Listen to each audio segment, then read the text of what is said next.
You see my revision videos, those are there to help you get your grades. This is here to help you to get your offers. It's limited. It's limited.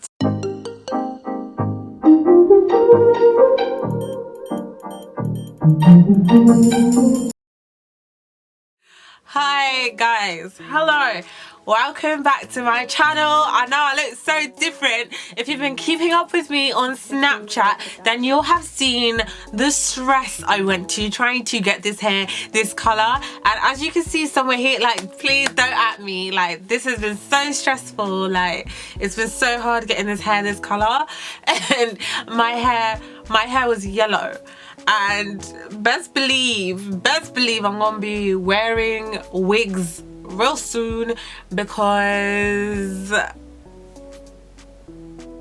I would like to dedicate this video to Miss Hagadotte, Dr. McLaughlin, Miss Hunt, Miss Mahmood, Miss Darwin, Miss Jeffrey. But all the teachers, 6 teachers, helped me to get my personal statement right. Wouldn't have been able to do it without them. Like, my teachers mean everything to me. This is such a highly requested video. People ask me all the time, can I see your personal statement? Can I see your personal statement?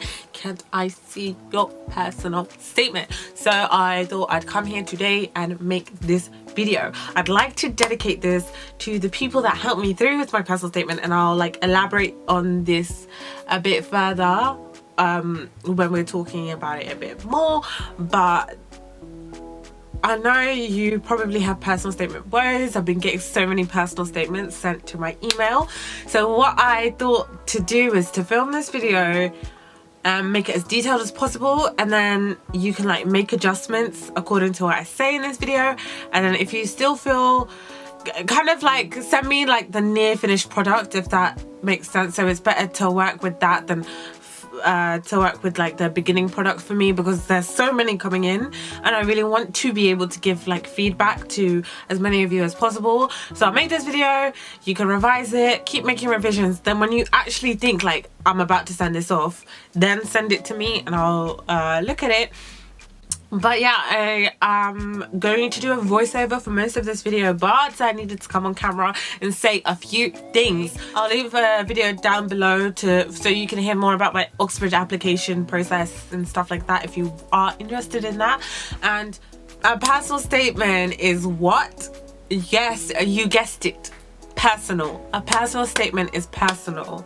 It's about you, and it's about your passions, and it's about your motivations for wanting to go to university. I feel like it has to be innate.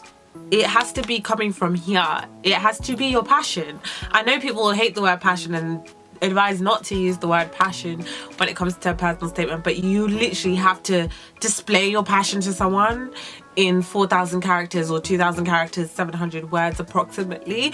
So you need to basically know why you're doing it, and that will even motivate you, because writing a personal statement is the most frustrating thing I've ever done.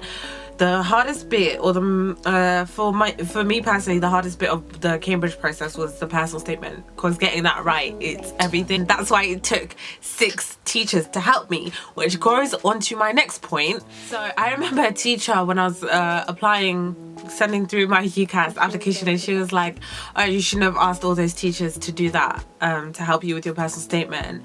It hinders their time or whatever. But like I said in the Temmie video, you need to be aware that these teachers are giving you their time and their eye and their effort.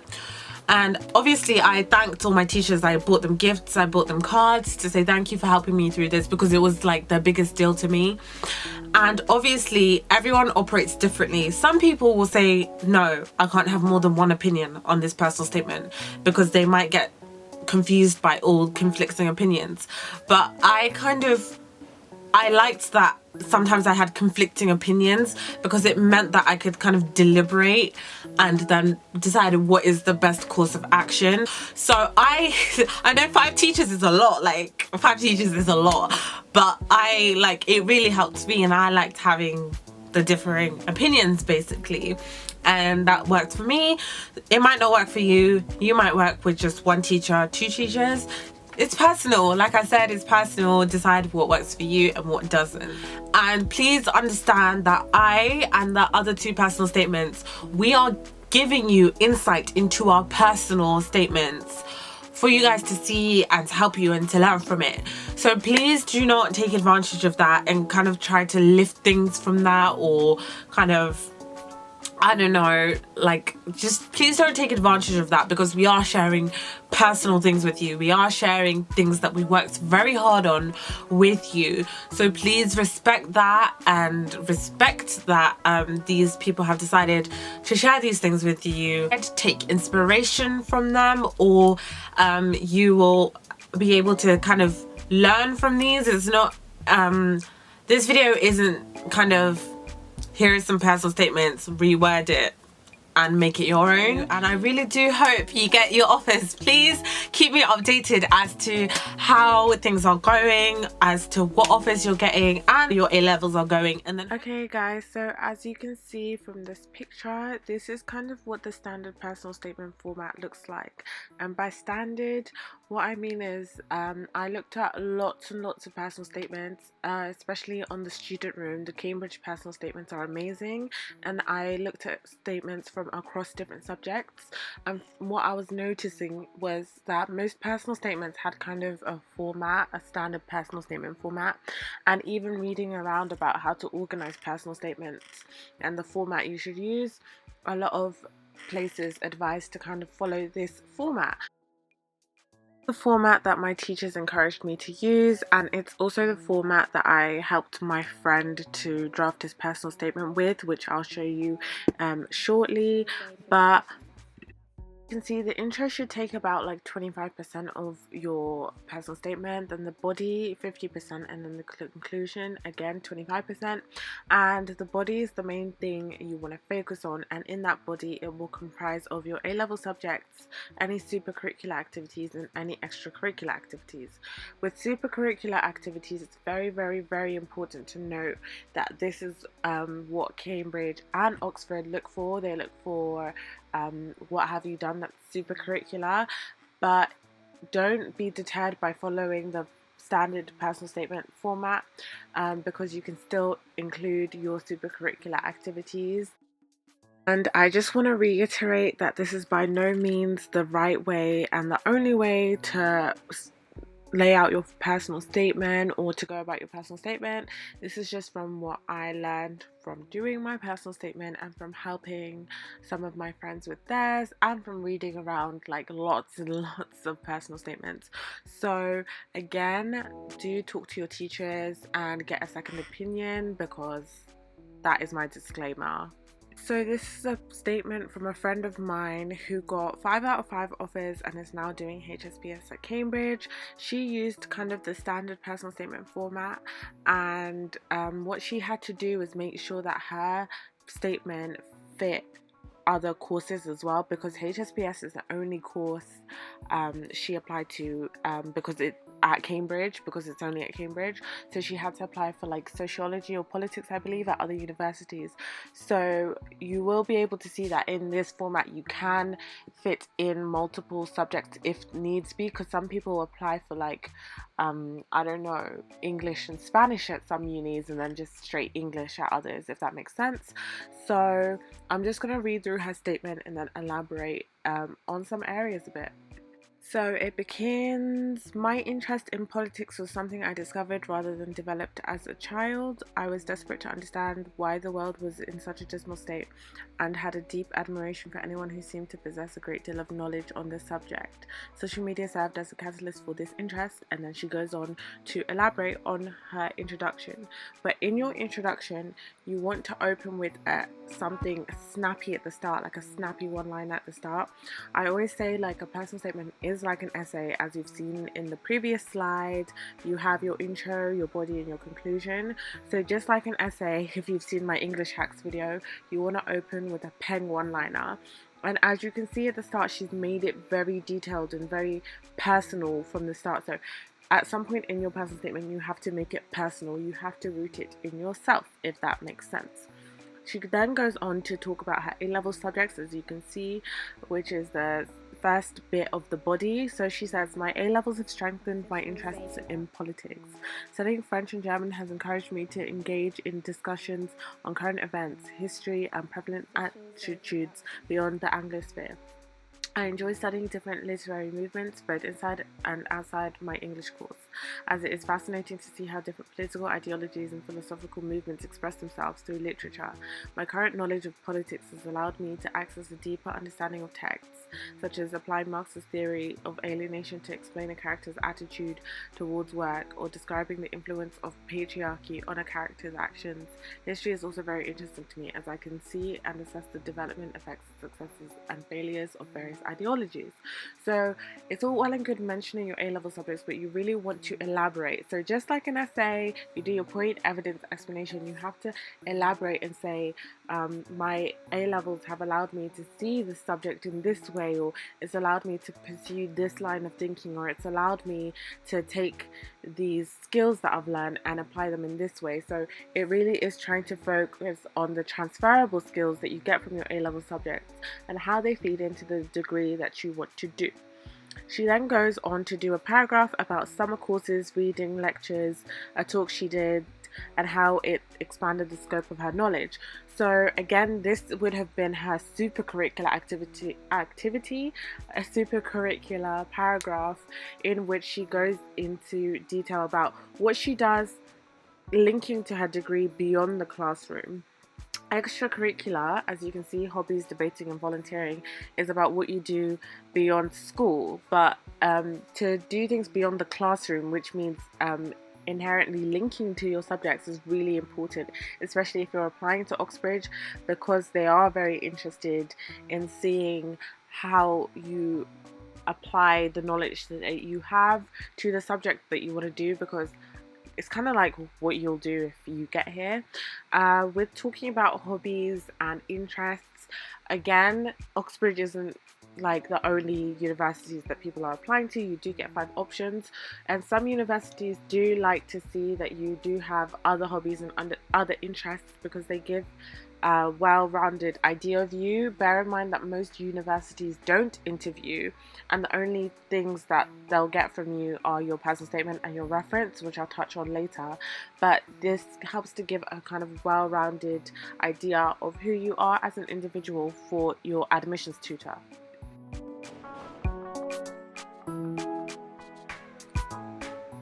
So as you can see, this personal statement does strongly adhere to the format that I've showed you previously, but you can be flexible with this format and talk about what you like, and just make sure that you're making it personal. So she goes on to conclude that ultimately, I see having a detailed understanding of politics not only as a means of developing an informed opinion on current events and the way our society works, but also as a responsibility and a way to improve society as a whole. I hope to use my knowledge of politics in a career in journalism, law, or diplomacy to bring about positive change. So what you want to do in your ending 25% of your personal statement, your conclusion, is to really tell the admissions tutor. So it's kind of like a tweet form of why do you want to do this degree. Like, you have to briefly summarize everything, and a lot of people include career prospects as to why they want to do the degree. A lot of people mention that they hope that this degree will then help to take them into a specific career path, so you may do that. And you also want to kind of, again, round off why do you want to study this degree. So she says studying politics would therefore be invaluable in a world that can only become more complex, and would undoubtedly be a fascinating experience that will lead me to a fulfilling career. So as you can see, this personal statement is very clean, very concise, adheres to the format that you've seen before, but does so in a way that she elaborates on everything, and the admissions tutor can get a clear understanding of who she is and her motivations for applying for this subject. And it fits with HSPS at Cambridge, but sociology / politics at other universities. So she's done a good job within that format of making sure that it can go across multiple subjects.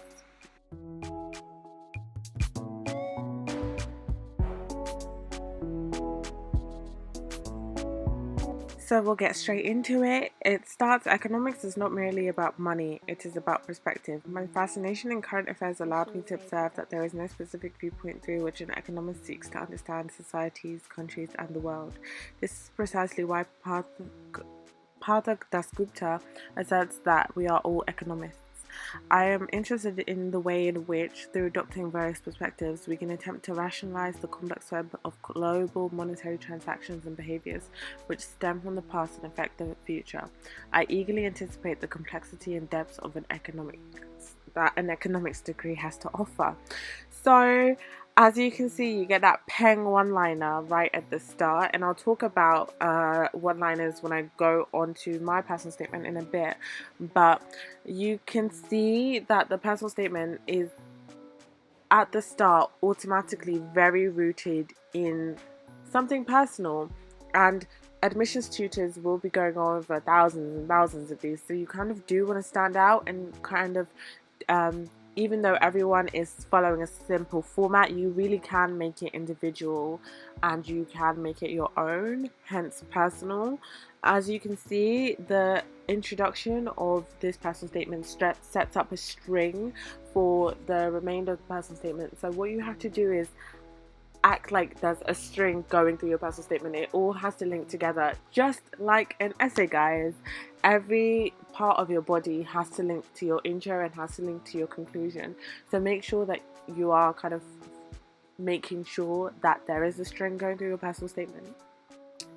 As you can see, the next paragraph goes on to discuss the A levels, and as well it adheres to the statement format that you've seen previously. So my A levels have allowed me to familiarize myself with different perspectives. My study of sociology has illustrated how the means of production can influence a society and allow it to innovate. I was also my informed reading about of how history social has equipped me with the ability to think chronologically, giving me a broad insight through exploring the way in which the past economies and events resonate with current economies. Studying the Cold War has illuminated why Eastern Germany currently faces an aging population, which has resulted in slow economic growth, causing different sectors of the economy, such as the care industry, to be put under strain. Studying maths has provided the numerical skills where I can uncover the relationship between different variables and evaluate them using models. This has resulted in an improvement of my ability to solve complex problems and has allowed me to take interest in areas of economics such as game theory and econometrics. I look forward to exploring further the analytical, theoretical and quantitative aspects of economics. So what that paragraph did was basically, can you see how you're not meant to just say, yeah, these are my A-level subjects, they're great? You're actually meant to say, this is the way I've used my A-level subjects to enhance the study of economics. This is the way that my A-level studies have enhanced the way I view the world. So as you can see, you also want to mention the skills that you've gained from your A-level subjects. As you can see, he mentions something about skills, analytic skills, and what you want to do is at the end of your paragraphs, it's literally just like essay format. You have your point and then you evidence it and then you give an explanation. So how has this changed my life, or what has this been useful in enhancing, and then you do your link. So at the end of the paragraph you do peel. At the end of each paragraph you want to have a link back to like kind of the overall and the why, which is then when he writes, I look forward to exploring further the analytical, theoretical and quantitative aspects of economics, but it has to link to what has been said in the paragraph itself, if that makes sense. So hopefully the next paragraph will go on to illustrate this further, because I must sound so confusing, but if you know the format of an essay, it's kind of very, very, very similar to that. So the next paragraph is then about supercurricular, which is reading. I regularly read The Economist, where I am able to absorb key economic issues to gauge different perspectives. An article of interest was Secrets and Agents, which explained the issues related to information asymmetry. It allowed me to notice information asymmetry in many scenarios, such as when employers are searching for the best workers and when insurance firms offer premiums to their clients. This showed me that economics can be used in any situation. Through reading a very short introduction by Dasgupta, who he mentioned at the start of the personal statement, so can you see how there's a string going through the statement and you have to make everything kind of link intrinsically, if that makes sense? I noticed that many challenges economy faces, such as the problems of scarcity on the means of production. Reading this book has also taught me that we can use economic models not only to determine an economic climate, but ways to improve it. Furthermore, Tim Harford's comments about globalization on the undercover economist made me view sweatshops in a different perspective, as a symptom of poverty rather than a product of globalization. So again, you are saying, I've read this, and you give your evidence by then giving a very, you have to give very specific examples. So you can't just say, I've read this book. You have to name something very specific about that book, if that makes sense. And then you then go on again to explain it. So you go on to say, oh, this helped me to understand this more, or this means that I can do the degree I want to do because of this, basically. So you really have to just keep in your head that constant kind of PEE or PEEL format, and I hope that seeing this is allowing you to see how it works. From this, I learned that the Bank of England plays a substantial role in our economy through keeping prices stable. This has led me to take an online course on finance fundamentals via FutureLearn, where I explored further the vital role central banks have played in bailing out banks during the 2008 financial crisis. So it's like everything has to be followed up in a personal statement. You can't just say things and then run away. It is literally, like, I keep bagging on about it, but it's literally like an essay, if that makes sense. And I'm hoping that you're seeing the ways in which, though this personal statement kind of follows the standard personal statement structure, that it's made very personal by when you state something, you have to chase it up, and it's chased up by what you want to chase it up with, if that makes sense, and that's what makes it personal. So the conclusion to the personal statement is then being able to deepen and develop my knowledge at degree level will encourage me to pursue a career in the financial sector with a competitive firm.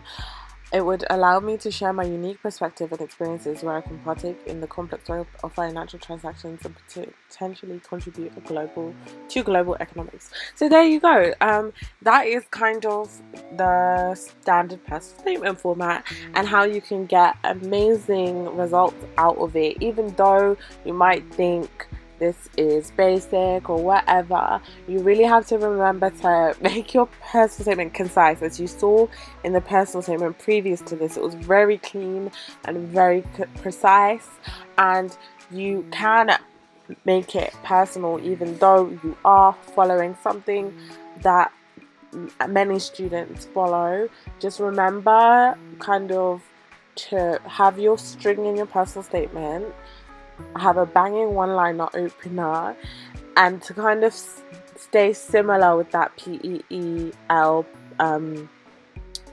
format.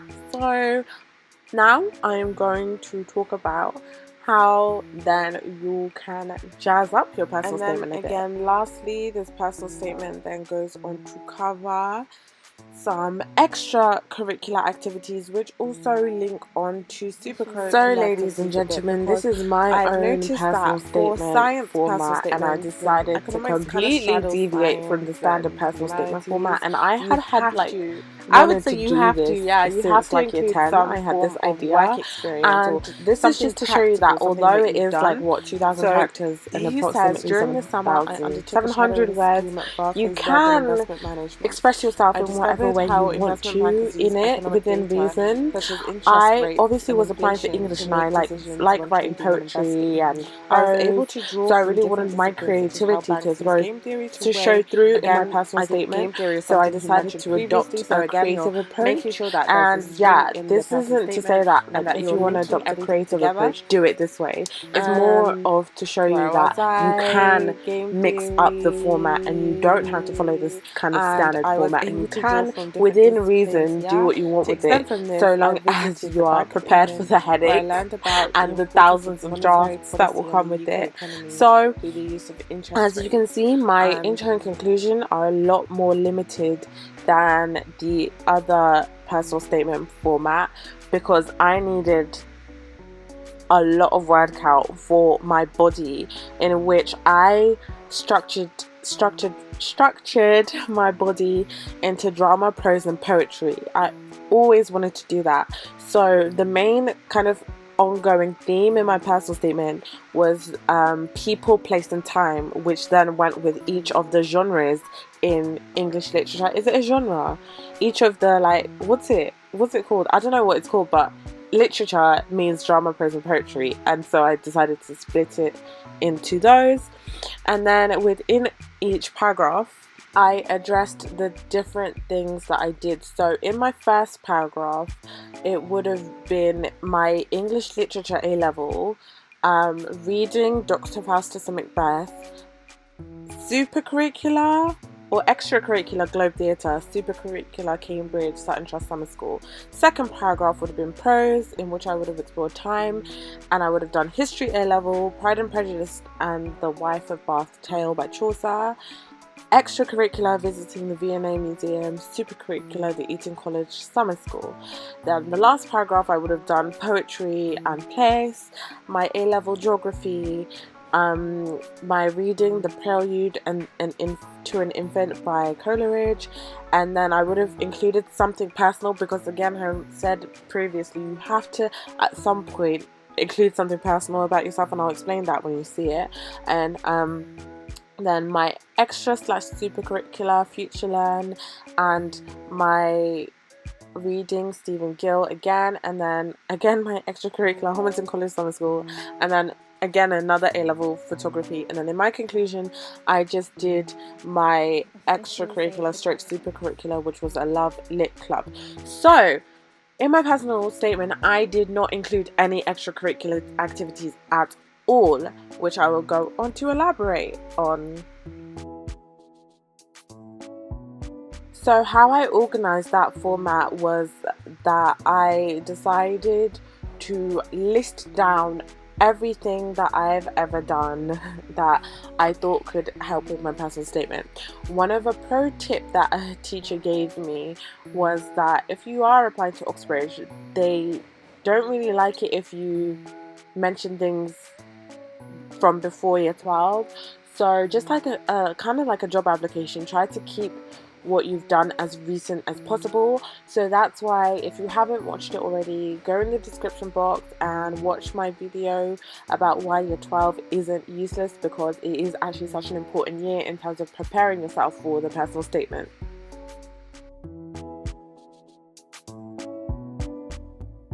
So I noted down everything that I'd done and what I couldn't fit in my personal statement. So then my kind of side extracurricular activities, I asked my reference to do. So you have to make sure that you're close with your reference and that you are speaking to your reference about what you would like them to include in your reference, just so that you can make it tailored to your personal statement and make sure that you're covering everything that you want to cover. So I believe I didn't mention any extracurricular things at all, either in the personal statement or the reference. And because I was obviously applying to Cambridge, I wanted to keep it as super curricular as possible. So the first things that you see at the top are about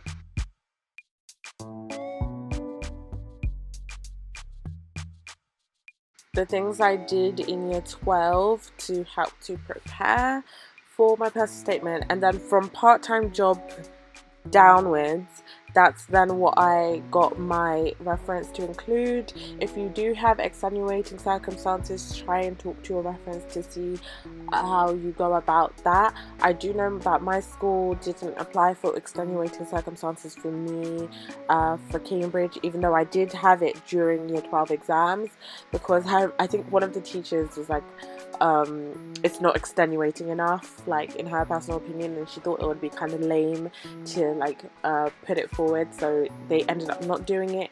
But just again, speak to your reference and make sure that everything is matching and everything is cohesive.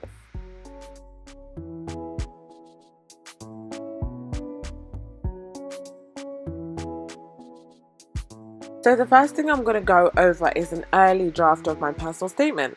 So this was written in early September of the year I was applying, and what you want to do if you haven't done this already is to just get all of your thoughts down on paper. It's going to sound like a mess and it's going to sound like word vomit. This isn't the earliest draft of my personal statement, it's just an early draft. I've said before I had like minimum 60 drafts of my personal statement, and I'm being serious because I decided to deviate from the standard personal statement format, so I had to do it like over and over and over again. It literally took over my life. So this would have been the version of an updated version of a current version. So although it still seems quite messy, believe that before this there was probably something messier, but just try and get down everything that you think and feel on paper, and then you go about organizing it. So that's the way I would approach a personal statement. Whether you're doing a creative personal statement or not, just try and write down everything like word vomit, and then you start organizing your thoughts. So I went on to say, my obsession with English literature stems from the notion that I am just using words that make up poetry, prose and drama. These words explore and portray the complexity of the relationship between people, place and time. These grandiose themes, even though they're not themes, resonate throughout all of English literature and give literature its ability to be detached and yet so intimate and personal, to be criticized yet so revered. These themes assimilate, they're not themes, all that I love about literature through the exploration of history and geography. Look at me trying to include my A-level subjects. The paradoxical nature of English literature makes it all the more enticing. Literature is a never-ending discussion between the writer and the reader, and the readers and the readers, as we try to uncover the nuances and ambiguities of this immortal art. Like, can you see how extra and unnecessary this is? I think one of my teachers cussed me for this. She was just like, what is going on? Like, why are you talking like this? And this is another thing to remember, like, just like when you're writing an essay, don't use fanciful language, don't be extra, just keep it simple. And can you see that I'm using words like obsession, and I'm saying grandiose themes, and I'm talking about being so revered and themes assimilating, and I'm trying to do a lot. Basically, I'm trying to do a lot. And then obviously I always go on about how my teachers helped me, so this is an example of how you then have to narrow everything down and make it concise and clean. So this would have been a mid-draft. As you can see, it's 10 days away from the Cambridge application deadline, and so the introduction has been narrowed down to me, there is so much more to reading than just enjoyment. Through studying literature at university, I hope to deeply examine the mechanics of a text to enable me to understand how and why writers make readers connect with fictional constructs and vicariously experience different aspects of what it means to be human by moving through time and place. And time and place is basically history and geography. So what I'm doing is setting up my personal statement to have like a string in it, like I was saying before. But again, it's still not narrow enough. Remember, I only have 10%. And always, I've been getting a couple of personal statements sent to me in my intro in my email, and a lot of your intros, and it's not a bad thing because we all do it, and you've just seen how I did it. We always just find the long ways of saying things, literally strip it down to its basic. If you're struggling with this, just take a step back from your laptop or whatever you're writing on and say it in the most basic terms as possible, then write that down and then go from there. Strip it down to its most basic. That's what you need to do, which is what I'll show you now. So this is my final introduction that I then went on to submit. I was struggling so much with my introduction. All my teachers unanimously agreed that my introduction wasn't working, and I was literally on the brink of like giving up with everything and like throwing away my laptop. And I remember I was in a hotel in Brighton, like just stressing about it so much, and Courtney Daniela had uploaded a video, and in her intro she says something like, the beauty isn't in the struggle, it's in what you learn from the struggle, or something like that. And from that moment, I had a light bulb moment, literally. And I literally messaged Courtney Daniela, I think after I got my offer from Cambridge, and I told her, oh my gosh, it's because of your video and like the timing of you uploading that like helped me to get this offer. Like, thank you so much. So I say the beauty is not merely in enjoying what I read. It is in being able to understand why I enjoy what I read. Can you see how that's just so much more simpler to what I was saying previously? You don't need to be complex, just strip it down to its simplest form.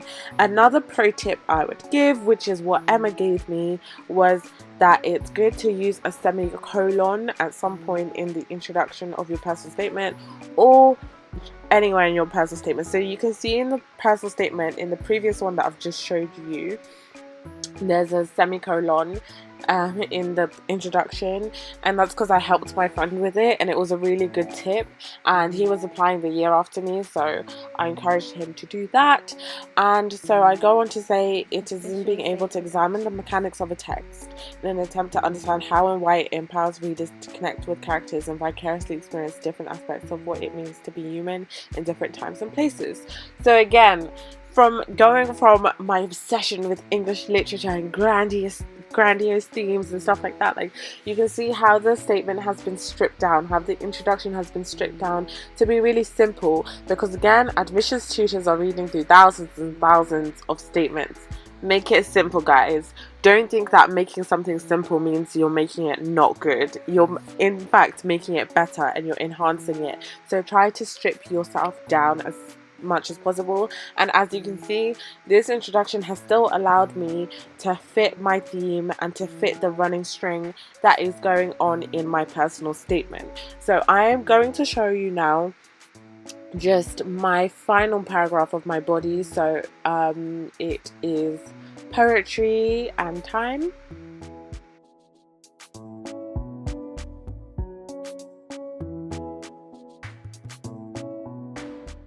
So this came from the first draft as the early draft as well. So I would have written this on the 8th of September.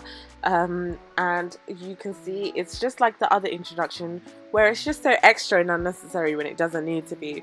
So I'm saying romanticism is an ontologically conscious movement which in the analeptic book 1 of the Prelude, Wordsworth cleverly couples romanticism and childhood. This is fascinating to me because of its paradoxical nature, as a child you are not morally conscious and you have not had your ontological or epistemological epiphany to allow you to be conscious. Why am I doing the most? Oh my lord. What is interesting in book 1 is that Wordsworth's use of the preposition through, not in or on, asserts that nature intertwines the boy's whole being. Wordsworth, his careful diction gives a romanticized view of childhood. London, however, is a critical social commentary. Although people have changed, the places are changing, and the topics addressed in the poem are resonant today. Blake's use of the Greek prolepsis offers a bitter outlook to the consequences of our seemingly decaying relationship with the place around us. The subject matter and lexis of the poem is juxtaposed with an alternating rhyme scheme that also makes it jubilant.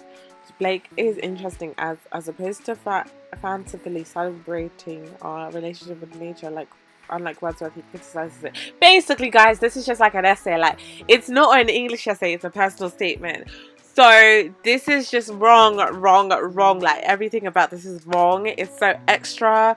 Why am I using such big words when I don't need to? Being unnecessarily complex, thinking that, oh, this is what Cambridge will want to see, when in fact it's not. So with the help of my teachers again, I would have stripped this down. So as you can see, this is the mid-draft. It's 10 days away from that application deadline.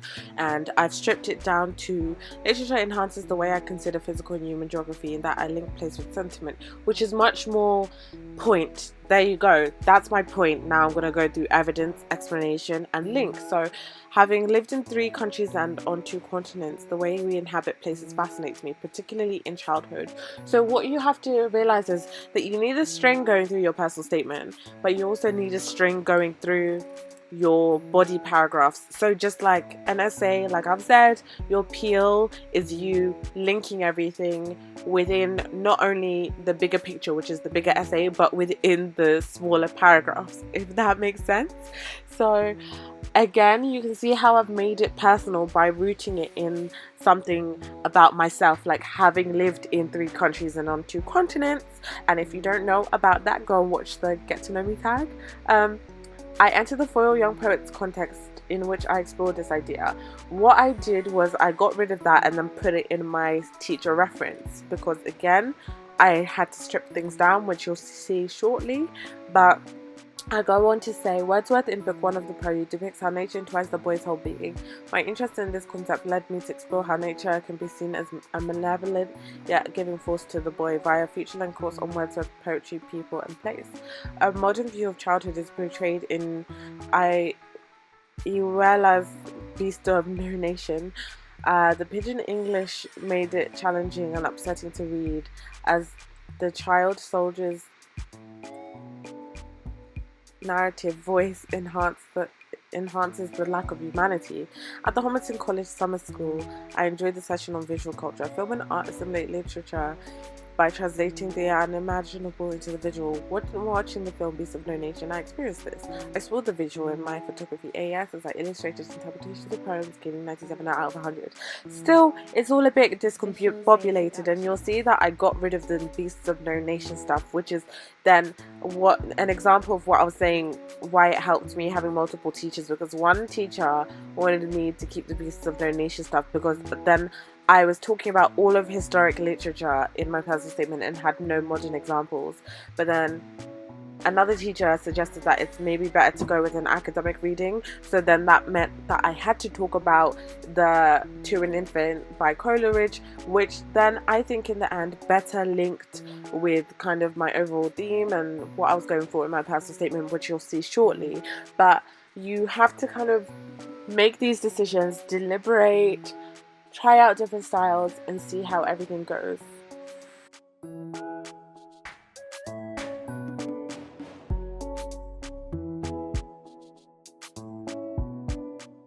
So as you can see, this is my final draft, and it ended up being, at the Homerton College Summer School, I enjoyed studying To an Infant. Simple. Coleridge connects child and adult perspectives through you, me and I. In this form, he allows me to move with him through time, elaborating and making sure I incorporate time as well.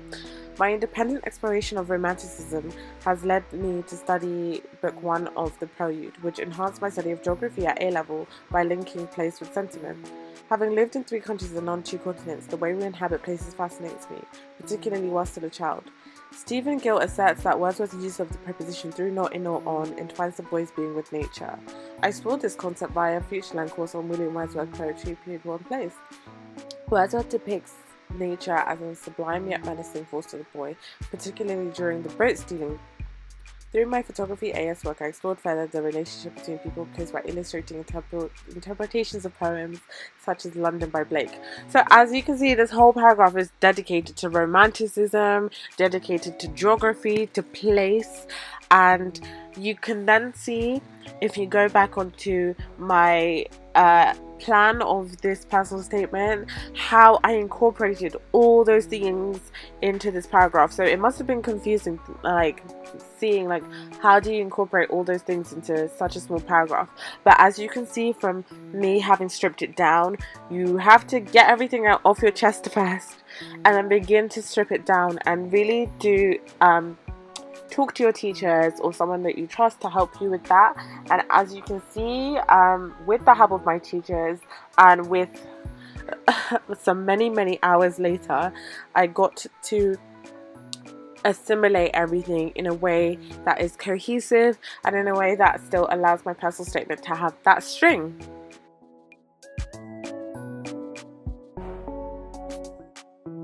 So this is UCAS track once you are done and you submit your personal statement. Another pro tip is that I paragraphed all of my paragraphs. Basically, I left lines, and apparently you don't have to do that. My teacher told me that you don't have to do that, the one that submitted my statement for me. because UCAS kind of automatically does it and like automatically tells the uni where you were meant to paragraph or something like that. So I wasted character count by putting in paragraphs. But once you've submitted your personal statement, you will get a similarity report, and as you can see, there are no similarities detected in your personal statement. So this is why I say be very careful about lifting things or taking inspiration from things, because they will catch you out, and you do not want universities to see that, because plagiarism is taken so seriously at university. So if they can see that you're doing this in a personal statement, they will not be happy. But yeah, I think that's about it. I really hope this video is useful, guys. And please don't forget to give it a thumbs up if you took away even one thing from this video. Give this video a thumbs up so it lets me know that this video has helped and lets me know to make this kind of more detailed content for you guys. So give it a thumbs up if you do think it has, you've taken away even one thing from it. Also, follow me on my social media and all that good stuff, and I will see you guys next time. Bye, and happy drafting and good luck.